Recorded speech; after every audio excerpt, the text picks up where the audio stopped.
Hello दोस्तों, मेरा नाम एडवोकेट दिशांक है। आज मैं आपको ऐसे 6 तरीके बताऊंगा जिससे आपका डूबा हुआ पैसा भी आपको वापस मिल सकता है। जो पहला तरीका है आपका cheque bounce case. Cheque bounce के केस में आपका 138 एनआई एक्ट के तहत फाइल करा जाता है, जिसे हम नेगोशिएबल इंस्ट्रूमेंट एक्ट के नाम से भी जानते हैं। और इसमें आपका एक इंडिविजुअल यानी कि एक आम इंसान भी और दूसरा आपका कंपनी भी अप्रोच कर सकते हैं कोर्ट को। इसकी जो प्रोसीडिंग होती है वो क्रिमिनल प्रोसीडिंग्स होती है। दूसरा तरीका है आपका समरी सूट। समरी सूट जो होता है वो आपका ऑर्डर 37 रूल सीपीसी के तहत फाइल करा जाता है और इसके में आपका ये सिविल प्रोसीडिंग होती है, इसमें क्रिमिनल का कोई रोल नहीं होता, ये क्रिमिनल प्रोसीडिंग्स नहीं होती है। तीसरा तरीका है आपका कमर्शियल कोर्ट। कमर्शियल कोर्ट की भी जो प्रोसीडिंग्स होती हैं वो सिविल प्रोसीडिंग्स होती हैं। इसमें भी आपका एक कंपनी और एक इंडिविजुअल अप्रोच कर सकते हैं, बट यहाँ पर शर्त यह है कि आपका जो डिफॉल्ट है यानी कि जिसने पैसा लेना है सामने वाली पार्टी से, उसका डिफॉल्ट कम से कम 3 लाख या 3 लाख से ऊपर का होना चाहिए, तभी वो पैसा क्लेम कर सकता है, अदरवाइज वो पैसा क्लेम नहीं कर सकता।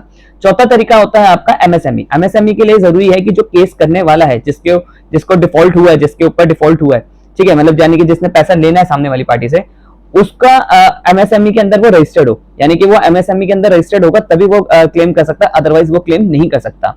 पांचवा तरीका है आपका आर्बिट्रेशन। आर्बिट्रेशन में ये है कि मान लीजिए एक पार्टी है, मैं हूं और एक पार्टी है, हम दोनों के बीच में एक एग्रीमेंट हुआ कि मैं उसको 6 लाख रुपए का रिमोट सप्लाई करूंगा और बदले में वो मुझे आपका हर महीने मेरे को 5-5 हजार रुपए करके देता रहेगा, जो भी उसका है। तो इसके और मेरे बीच में एक एग्रीमेंट हुआ, उस एग्रीमेंट में अगर हमने एक आर्बिट्रेशन क्लॉज डलवा रखा है तभी आप आर्बिट्रेशन के लिए एलिजिबल है, और अदरवाइज आप उसके लिए एलिजिबल नहीं है। इसकी प्रोसीडिंग बहुत शॉर्ट में होती है और बहुत टाइम कंज्यूमिंग नहीं होता ये। आपका छठा तरीका है आपका एनसीएलटी। एनसीएलटी में सिर्फ एक कंपनी भी जा सकती है, इंडिविजुअल भी जा सकता है, बट इसकी यहाँ पे पेक्यूनियरी जुडिक्शन जो है, पेक्यूनियरी जुडिक्शन का मतलब यहाँ पे ये हुआ कि आपका जो डिफॉल्ट है यानी कि जिसने पैसा लेना है, जिस बंदे से पैसा लेना है, कम से कम 1 करोड़ तक का होना चाहिए, 1 करोड़ या 1 करोड़ से ऊपर का होना चाहिए, तभी वो एनसीएलटी को अप्रोच कर सकता है। इसकी प्रोसीडिंग 180 डेज में खत्म भी हो जाती है। तो ये है इसका तरीका। तो आज इस वीडियो में हम डिस्कस करेंगे चेक बाउंस के केस को। चेक बाउंस का केस जो होता है वो 138 एनआई एक्ट के तहत फाइल करा जाता है, जिसे हम नेगोशिएबल इंस्ट्रूमेंट एक्ट भी कहते हैं। अब देखिए, चेक बाउंस के केस को जानने के लिए हमें यह जानना पड़ेगा कि कब चेक बाउंस का केस बनता है, कब चेक बाउंस का केस नहीं बनता। तो पहले उसके लिए जान लीजिए, जैसे मान लीजिए मैंने अपने एक दोस्त को पैसे दे रखे हैं। अब मैंने उस दोस्त को पैसे दे रखे हैं, फ्रेंडली लोन दे रखा है, या मैंने उसके घर पे पेंट किया था, यानी कि कोई सर्विसेज प्रोवाइड करी थी, या मैंने उसको कोई सामान दिया था जिसके बदले में उसने मुझे पैसे देने की वजह से चेक दे दिया और कहा कि दिशांक मैं तेरे को 3 महीने बाद सारी पेमेंट कर दूंगा, बदले में ये तू चेक ले ले। अब यहाँ पर क्या है, तो उसकी एक फाइनेंशियल लायबिलिटी बनती है मेरी तरफ कि वो एक उसके ऊपर एक बर्डन है कि वो मुझे मेरा पैसा देगा और तब बदले में मैं उसे उसका चेक वापस कर दूंगा। तो उसने मुझे यहाँ चेक दिया। अब मान लीजिए वो मुझे पैसे नहीं देता, तो मैं उसका चेक बाउंस करवा के उस पर क्रिमिनल केस चला सकता हूँ। वो कैसे चलाना है अब हम उसे डिस्कस करते हैं। तो पहले तो ये जान लीजिए कि जो चेक पे जो डेट डली होगी उस तक वो आपका 3 महीने तक वैलिड है। इसको एक एग्जांपल से समझते हैं। जैसे कि मान लीजिए चेक पे डली होगी आपका 1 जनवरी डेट चढ़ी हुई है, तो 1 जनवरी से लेके 3 मंथ तक यानी कि 1 अप्रैल तक वो चेक वैलिड है, यानी कि आपको 3 महीने के अंदर अंदर उसे बाउंस आप करवा सकते हैं। ठीक है, तो अब इसके बाद जब वो 3 महीने के टाइम में मान लीजिए मैंने चेक को बाउंस करवा दिया, चेक को उस दिन अपने ही बैंक अकाउंट में प्रेजेंट कर दिया आपका 2 तारीख को। 2 तारीख को मैंने वो चेक डाल दिया, 3 तारीख को उसका रिटर्न मीमो मेरे पास आता है। चेक में बाउंस होता है, उसका रिटर्न मीमो आता है, रिटर्न मीमो पे रीजंस आता है इनसफिशिएंट फंड्स। अब देखिए, चेक बाउंस होने के बहुत सारे रीजंस हो सकते हैं, चाहे इनसफिशिएंट फंड्स हो, चाहे सिग्नेचर डिफर हो, या फिर आपका कोई भी तरीका हो, उससे आपका चेक बाउंस माना जाता है। अब चेक बाउंस का जब रिटर्न मीमो मेरे पास आ गया, उस पर डेट चढ़ी हुई है आपका 3 जनवरी, यानी कि 3 जनवरी उस रिटर्न मीमो है। तो ध्यान से सुनिएगा, 3 जनवरी जब रिटर्न मीमो पे डेट चढ़ी हुई है, तो 3 महीने से लेके आपका 3 फरवरी तक हमें एक लीगल नोटिस देना जो मैंडेटरी है सामने वाली पार्टी को, एक्यूज को, यहां पर हमें लीगल नोटिस उसे देना होगा। अब लीगल नोटिस देना क्यों मैंडेटरी है? क्योंकि अगर आपने लीगल नोटिस नहीं दिया तो आपका एक क्रिमिनल केस नहीं बनेगा। यानी कि जब आप क्रिमिनल कोर्ट में केस डालेंगे तो कोर्ट आपसे पूछेगी कि आपने क्या लीगल नोटिस केस डालने से पहले क्या लीगल नोटिस दिया था? आप कहेंगे नहीं, तो आपका केस नहीं बनेगा। ठीक है, तो लीगल नोटिस दे दिया, उसमें आपको 15 दिन का टाइम मैंडेटरी उसको देना पड़ेगा। यानी कि आप उसमें लीगल नोटिस में लिखेंगे कि ऐसे ऐसे मैंने आपके और मेरे बीच में रिश्ते थे, जिसके बदले में मैंने आपको पैसे दिए, और आपका ये चेक जो आपने मुझे दिया था अब ये बाउंस हो चुका है, और इसके बदले में आप मेरे पैसे आप मेरे वापस करिए 15 दिन के अंदर। 15 दिन का टाइम देना यहाँ पर मैंडेटरी है। अगर आपने 15 दिन से की जगह पे 16 दिन, 1 महीना, या आपने 7 दिन कर दिया तो वो मैंडेटरी नहीं माना जाता। आपका 15 दिन ही मैंडेटरी माना जाता है। 15 दिन का टाइम आपको देना पड़ेगा। अब जब 15 दिन हो जाएंगे तो 15 दिन के से मान लीजिए आपने 3 जनवरी को दिया था, 3 जनवरी को आपका रिटर्न मीमो था, 4 जनवरी को आपने लीगल नोटिस सामने वाली पार्टी को सर्व करा, तो 4 जनवरी से लेके 19 जनवरी यानी कि 15 दिन मान लीजिए, जिस दिन वो 15 दिन एक्सपायर हो रहे होंगे उसके बाद से आपका आगे के 1 महीने तक आपको केस डालना है। जैसे मान लीजिए 19 जनवरी को 15 दिन खत्म हो रहे हैं। अब 19 जनवरी को जब वो 15 दिन खत्म हो रहे हैं तो 19 जनवरी से लेके 19 फरवरी तक आपको केस कोर्ट में प्रेजेंट करना ही करना है।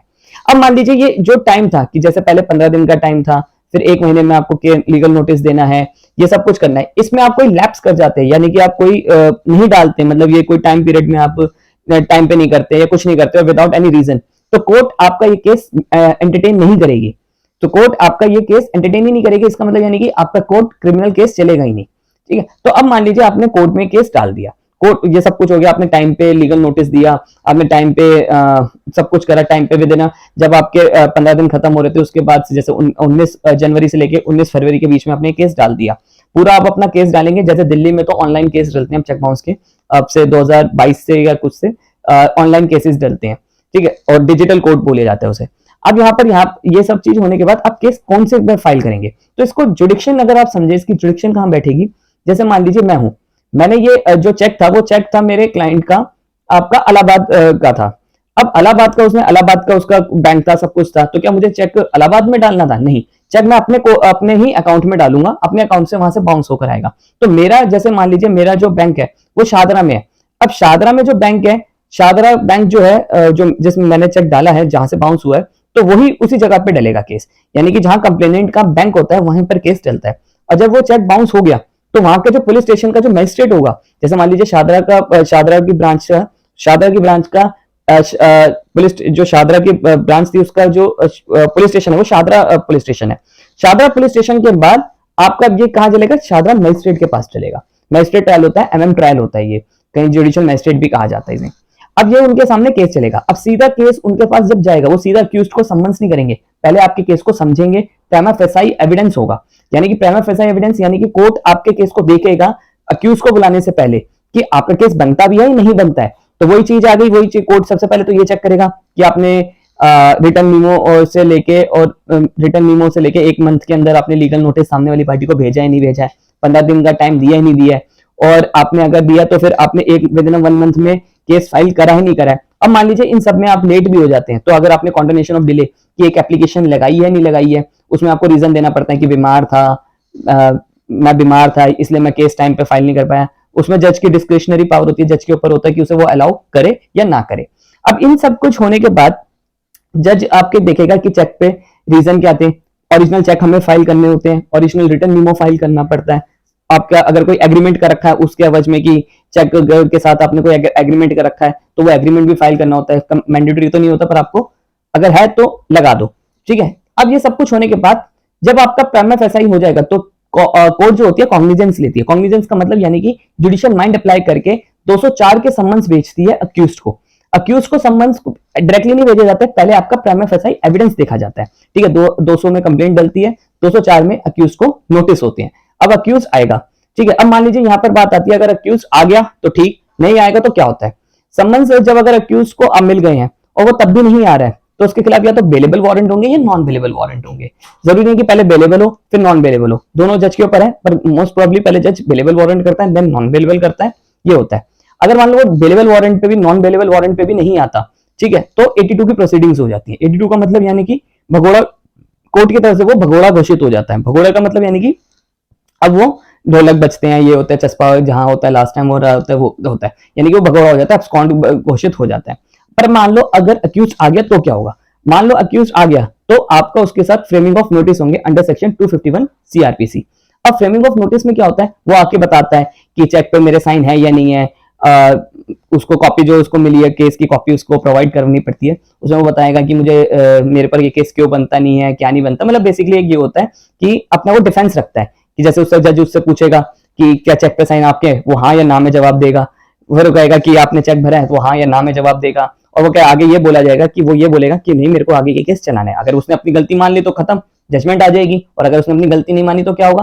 केस चलेगा। अब यहाँ पर होता है जब फ्रेमिंग ऑफ नोटिस हो जाते हैं तो नोटिस फ्रेमिंग के बाद आपका एक और स्टेज आती है। यहाँ पर एक चीज बहुत इंपॉर्टेंट समझने वाली बात है कि आप क्रॉस जो करेगा, अब मान लीजिए एक, अब इसमें वकीलों का रोल शुरू हो जाता है। तो एक तरफ है जिसने केस करा है और दूसरी तरफ है जिसके ऊपर केस हुआ है। तो यानी कि अब जो इसका वकील है कहेगा कि मेरे को इससे सवाल पूछने हैं, यानी कि अक्यूज्ड का वकील कहेगा मुझे इससे सवाल क्रॉस एग्जामिन करना है। तो वो ऐसे डायरेक्टली केस में क्रॉस एग्जामिन नहीं कर सकता चेक बाउंस के केस में, क्योंकि ये समरी ट्रायल होता है। तो वो 145(2) की एप्लीकेशन लगाएगा, 145 सब क्लॉज 2 की एप्लीकेशन लगाएगा एनआई एक्ट के तहत। ठीक है, कौन? अक्यूज लगाएगा कि मुझे कंप्लेनेंट से सवाल जवाब करने हैं और आप मेरे को करे ग्रांट करें। तो जज पहले देखेगा कि हाँ इस पे कोई ग्राउंड बनता भी है या नहीं बनता है, ऐसी कहीं फालतू क्या तो नहीं है, तो ही उसकी एप्लीकेशन लगाओगे, देन वो एग्जामिन कराओगा। पर अगर हम नॉर्मल क्रिमिनल केसेस में देखा जाए तो ऐसा नहीं होता। तो पहले तो क्रॉस एग्जामिन, तो यहां से समझिएगा कि इसने केस करा है और इसके ऊपर केस हुआ है। ठीक है, तो इससे सवाल पूछने के लिए, यानी कि जिसने केस करा है उससे सवाल पूछने के लिए क्या लगानी पड़ेगी? 145 सब क्लॉज 2 एनआई एक्ट के तहत एप्लीकेशन फाइल करनी पड़ेगी। ठीक है, अब मान लो उसकी एप्लीकेशन अलाउ हो जाती है अक्यूज की, तो अक्यूज इससे क्या करेगा? सवाल करेगा। किस अक्यूज का वकील या अक्यूज इससे सवाल करेगा, किससे? कंप्लेनेंट ने, जिसने केस करा है। ठीक है, जब ये उसके एविडेंस क्लोज हो जाएंगे, ये जो विटनेस लेकर आना चाहता है अपने विटनेस लेकर आएगा, सब कुछ क्लोज हो जाएगा, पी कहते हैं उसे, स्टेज को हम क्या कहते हैं? पी। प्रोसिक्यूशन एविडेंस क्लोज होने के बाद आपका 313 की स्टेटमेंट होगी। 313 की स्टेटमेंट में वही आपका जैसे नोटिस फ्रेम होता है तो सेम एज इट इज रहता है, पर उसकी क्रेडिबिलिटी थोड़ी अक्यूज की ज्यादा हो जाती है, क्योंकि 313 जो सीआरपीसी में है उसमें यह है कि ऑन ऑथ नहीं होती अक्यूज की। अब यहाँ पर 313 के बाद एक ऑप्शनल आता है कि चाहे तो अक्यूज करना चाहे तो ठीक है, नहीं करना चाहे तो मैंडेटरी नहीं है। 315 की अक्यूज एप्लीकेशन लगाएगा जिसमें वो खुद अपने आप को एज ए विटनेस लेकर आएगा ऑन ऑथ। तो 313 में और 315 में ये डिफरेंस आ गया कि 313 ऑन ऑथ नहीं होती और 315 ऑन ऑथ होती है। और 315 में क्या है? अक्यूज अपने आप को एज ए विटनेस बॉक्स में एज ए विटनेस लेकर आएगा ऑन ऑथ। ठीक है, तो उसकी क्रेडिबिलिटी थोड़ी मानी जाती है, मतलब कि सच बोल रहा है ये। अब जब सब कुछ पी भी हो गया तो सी हो गया, तो याद रखिए अब जब अक्यूज्ड एज अ विटनेस आएगा तो उससे सवाल कौन करेगा? जिसने केस करा है। तो इस बात को ऐसे समझिए कि हमेशा प्रोसिक्यूशन एविडेंस ही होता है, पर इस वाले केस में 145(2) की एप्लीकेशन जब होगी तभी होगा, अदरवाइज नहीं होगा। और जब अक्यूज ऐसे विटनेस आ रहा है तो अब इस अक्यूज ऐसे विटनेस से सवाल कौन पूछेगा? प्रोसिक्यूशन या प्रोसिक्यूशन का वकील इससे सवाल पूछेगा कि तुम यहाँ थे या नहीं थे, चेक से रिलेटेड जो भी क्रॉस एग्जामिनेशन, उसकी जब मेरी क्रॉस एग्जामिनेशन की सीरीज आएगी तो उसमें आएगा। अब यहाँ पर जब आपका डी हो गया, डिफेंस एविडेंस हो गया, उसके बाद क्या हो गया? आपके आर्गुमेंट्स होंगे। आर्गुमेंट्स होने के बाद आपका अगर अक्यूज जजमेंट आ जाएगी, अगर जजमेंट में एक्विटल होता है, एक्विटल का मतलब बाइज्जत बरी हो जाता है, तो केस खत्म, कुछ नहीं होगा, अपील में जाए तो वो करे। और अगर एक्विटल नहीं होता तो वो कन्विक्टेड हो जाएगा। कन्विक्टेड पे फिर एक होता है आर्गुमेंट्स ऑन सेंटेंस, एक स्टेज होती है जो काफी कम लोगों को पता होती है। आर्गुमेंट ऑन सेंटेंस में ये देखा जाता है कि उसे कितने साल की सजा होगी। तो चेक बाउंस में जो सजा है वो 2 साल तक की हो सकती है और ट्वाइस अमाउंट होगा, मतलब यानी कि अमाउंट जो है वो ट्वाइस भी हो सकता है। जैसे 1 लाख का चेक है तो 2 लाख का भी फाइन लगा सकता है जज। अब ये सब कुछ होने के बाद अगर मान लो उसे 6 महीने की सजा हो गई तो उसे डायरेक्टली जेल में लेके नहीं जा सकता, उसको वो सस्पेंशन ऑफ बेल के लिए, अक्यूज जो होगा वो सस्पेंशन ऑफ बेल के लिए अप्लाई करेगा।